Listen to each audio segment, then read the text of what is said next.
Assalamualaikum warahmatullahi wabarakatuh. Salam sejahtera untuk kita semua. Saudara-saudara sekalian, hari ini KPU telah mengeluarkan pengumuman resmi yang hasilnya dalam versi KPU telah kita dengar bersama.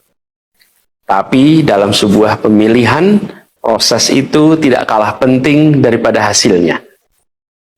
Proses pemilihan itu penting untuk dipastikan terbuka, adil, jujur, bebas dari berbagai macam tekanan. Untuk apa? Untuk menjamin bahwa semua suara yang memenuhi syarat akan didengar dan akan dihormati. Proses pemilihan ini penting untuk dijaga agar memastikan legitimasi, kepercayaan, dan inklusivitas dalam hasilnya. Tanpa proses yang kredibel, legitimasi calon yang terpilih atau legitimasi keputusan bisa menyebabkan keraguan.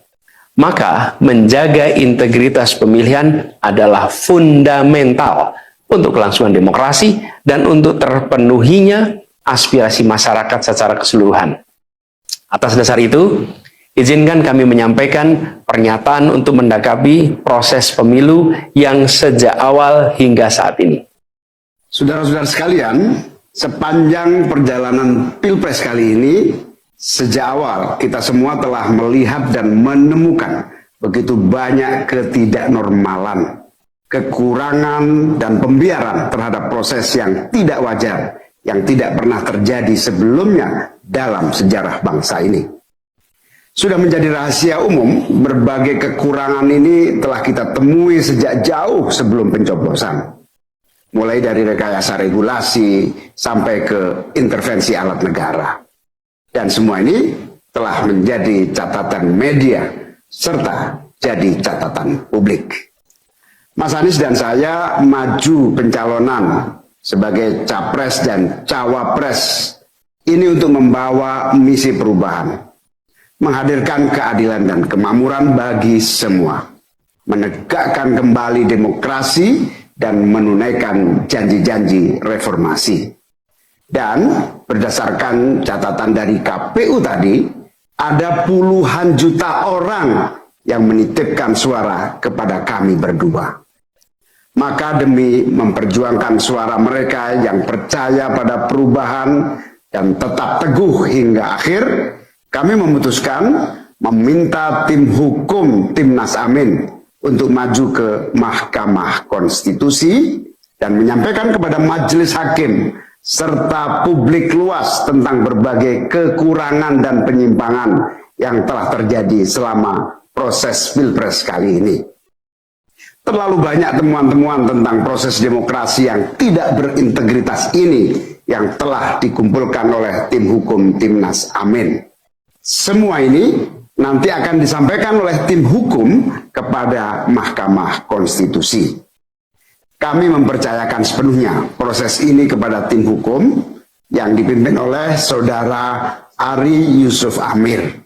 Dan tentu dikawal dan didukung sepenuhnya oleh tim Amin di bawah kepemimpinan Kapten Muhammad Saugi.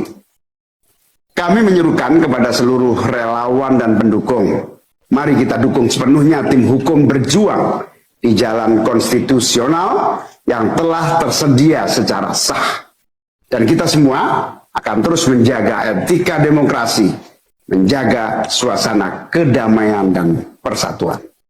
Saudara-saudara sekalian, kepemimpinan yang lahir dari proses yang ternodai dengan penyimpangan, dengan kecurangan, akan menghasilkan rejim yang outputnya nanti, keluarannya nanti adalah kebijakan-kebijakan yang penuh dengan ketidakadilan.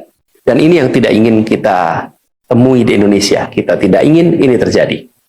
Dalam prinsip negara demokrasi modern, ketika melihat ketidaknormalan, ketika melihat penyimpangan demokrasi, maka langkah yang dilakukan bukanlah marah-marah lalu melakukan agitasi kepada publik, tapi langkah yang dilakukan adalah mengumpulkan semua sinyalemen, semua bukti-bukti untuk kemudian nanti dibawa ke depan hakim, ke depan Mahkamah Konstitusi.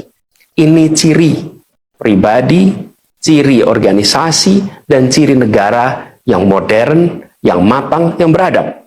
Karena itu sejak awal kami katakan, kami tidak akan gegabah Walaupun kami merasakan sejak masa kampanye sampai pemilihan terlalu banyak ketidaknormalan, penyimpangan yang kami alami. Tapi kami memilih untuk mengumpulkan itu semua secara hati-hati, melakukan validasi, memastikan akurat. Kenapa? Karena kita ingin negeri ini, negara tercinta kita ini terus maju, makin matang dalam berdemokrasi, makin matang dalam bernegara. Dan ini kita kerjakan dengan keseriusan. Kita tidak ingin proses demokrasi yang terjadi membuat kita mundur mendekati masa prareformasi. Karena itulah kita menjaga semua proses ini secara baik, secara tertib. Walaupun itu semua kita lakukan, akan ada saja yang berusaha merendahkan usaha konstitusional ini. Ada saja yang nanti akan mendegradasi usaha konstitusional ini, seakan ini adalah sikap penyangkalan dan tidak mau menerima kekalahan. Izinkan kami tegaskan di sini, kami tidak ingin membiarkan penyimpangan atas demokrasi itu berlalu tak ditantang. Kami tidak ingin penyimpangan itu berlalu tanpa catatan. Kami tidak ingin ini menjadi presiden yang buruk bagi generasi-generasi yang akan datang. Biarlah cukup berhenti sampai di sini. Jangan ada pembiaran. Bila penyimpangan, pelanggaran dibiarkan, dia menjadi kebiasaan. Bila kebiasaan dibiarkan, dia menjadi budaya.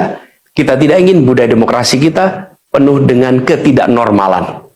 Kita ingin mengembalikan demokrasi kita menjadi demokrasi yang penuh dengan kewarasan. Demokrasi yang mengedepankan adab. Ini yang harus kita kerjakan. Karena itulah kenapa kita memilih jalur ini. Karena kita ingin agar pengalaman ini nantinya tidak menular. Tidak menular kemana? Ke pemilihan-pemilihan berikutnya. Baik pilpres, nanti akan ada ratusan pilkada, akan ada pileg tingkat 1, tingkat 2, yang tidak boleh mengalami yang pernah kita saksikan sama-sama. Walaupun kami sadar, kita ini dalam situasi yang tidak normal. Banyak yang menyampaikan kepada kami, bahwa kemungkinan untuk bisa mendapatkan keadilan itu, kemungkinannya amat kecil. Berbagai pihak mengatakan, ini lembaga-lembaga negara yang terkait penyelenggaraan pemilu, terkait penyelenggaraan sengketa, telah terkooptasi oleh oknum-oknum yang sudah terbukti melanggar etik. Bahkan ada yang ketuanya sudah melanggar kode etik berkali-kali, sudah diberikan sanksi berkali-kali, tapi tetap saja dibiarkan menjalankan perannya. Padahal perannya memiliki dampak pada kehidupan seluruh bangsa Indonesia dan perjalanan ke depan negara kita. Meskipun kita dengar itu semua, meskipun kita saksikan ketidaknormalan itu, tapi kami tetap memilih berada pada jalan dan jalur konstitusi. Kami berharap pertolongan Allah Subhanahu wa taala, pertolongan Tuhan yang Maha Kuasa. Semoga Allah bukakan, Allah teguhkan hati para hakim konstitusi itu untuk mereka bisa imparsial, untuk mereka memiliki keberanian, untuk mereka mengambil keputusan yang adil, keputusan yang benar, keputusan yang nantinya akan mereka pertanggungjawabkan di hadapan Tuhan yang Maha Kuasa. Keputusan yang akan mereka pertanggungjawabkan di hadapan sejarah perjalanan bangsa Indonesia, yang akan dipertanggungjawabkan di depan anak cucu mereka di kemudian hari. Ini adalah harapan kita, dan kami yakin insya Allah mereka akan bisa menjalankan apa yang menjadi harapan dari kita semua. Mari kita terus jalankan perjuangan ini dengan menjunjung tinggi etika, menjaga kedamaian dan persatuan. Kita dukung langkah tim hukum, dan kita biarkan segala temuan itu nantinya disampaikan dan menjadi rekam sejarah yang tercatat secara resmi dalam lembaran risalah-risalah Mahkamah Konstitusi Republik Indonesia. Ini biar menjadi catatan, biar catatan pengingat, catatan yang penting bagi perjalanan Republik ini, perjalanan bangsa ini di masa yang akan datang. Seperti saya katakan tadi, jangan sampai ini berulang lagi.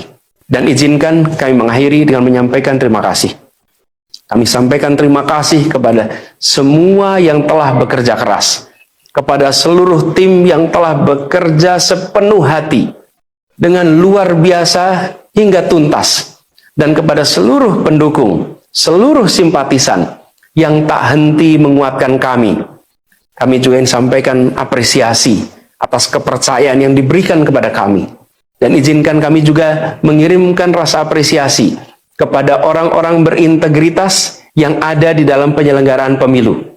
Orang-orang yang memilih untuk menjaga integritasnya, yang tahan dalam tekanan, tak goyang dalam iming-iming, tapi tetap bekerja dengan jujur, dengan berintegritas untuk menghasilkan pemilu yang baik. Terakhir, kami tegaskan sekali lagi, apapun takdir yang ditetapkan oleh Allah SWT, oleh Tuhan Maha Kuasa nanti, kami akan bersama dengan gerakan perubahan. Insya Allah gerakannya akan terus bergulir, membesar ke depan, dan membawa perubahan-perubahan yang baik, perubahan-perubahan diperlukan oleh bangsa ini. Terima kasih, salam hormat untuk semua. Semoga Allah SWT meridhoi perjuangan kita. Assalamualaikum warahmatullahi wabarakatuh.